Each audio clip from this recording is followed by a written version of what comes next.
वहीं केंद्र सरकार का बड़ा फैसला, गेहूं निर्यात पर लगी रोक तत्काल प्रभाव से हटाई गई है। मैदा, सूजी और आटे का भी अब निर्यात होगा। विदेश व्यापार महानिदेशालय ने अधिसूचना जारी की है। निर्यात नीति में तत्काल प्रभाव से संशोधन किया गया है। प्रदीप जी लगातार हमारे साथ जुड़े हुए हैं। प्रदीप जी, निर्यात नीति में तत्काल प्रभाव से संशोधन किया गया है, क्या ज्यादा जानकारी मिल रही है?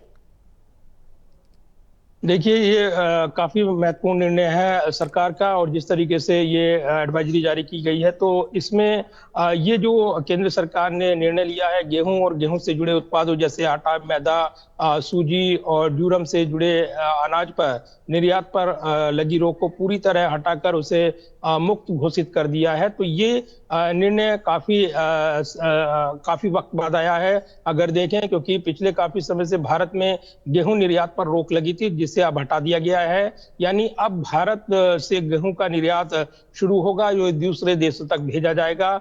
ये कहा गया है सरकार की ओर से, क्योंकि भारत दुनिया का सबसे बड़ा गेहूं उत्पादक देश है। सरकार ने कई साल पहले गेहूं के निर्यात पर रोक लगाई थी, जबकि अब ये पर्याप्त मात्रा में उपलब्ध है। ऐसे में इस नोटिफिकेशन में जानकारी दी गई है कि सरकार ने अब इसके निर्यात को मंजूरी दे दी है, और इसी साल फरवरी से सरकार ने गेहूं की सीमित खेप भेजने की भी इजाजत दी थी। तो दुनिया भर में जो गेहूं की सप्लाई है वो बढ़ेगी, और इसके नोटिफिकेशन के बाद गेहूं का जो निर्यात है वो शुरू हो जाएगा। इससे उन देशों को राहत मिल सकती है जो गेहूं के लिए दूसरे देशों पर निर्भर हैं, यानी भारत अपने मित्र देशों समेत उन देशों को ये गेहूं निर्यात कर सकेगा जो भारत से मदद मांगेंगे। और बात करें तो भारत की, तो गेहूं उत्पादन के मामले में दूसरे नंबर पर आता है भारत, और देश की पिछले गेहूं की फसल जो है वो काफी रिकॉर्ड स्तर पर दर्ज की गई थी।